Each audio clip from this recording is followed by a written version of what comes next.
Okay, I had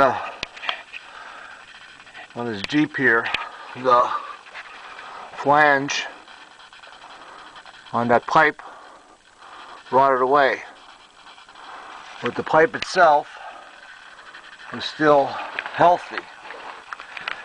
The flange would have looked like that one piece on each side to hold the two pipes together.